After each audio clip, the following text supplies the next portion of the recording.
Hindi man araw-araw na nakangiti, ilang beses na rin tayong humihindi.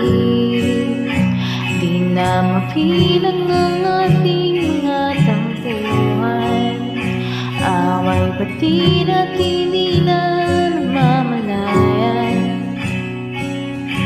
Ito tayo, ngunit sa huli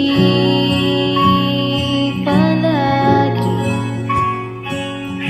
babalik pa rin sa yakap hanggang sa huli.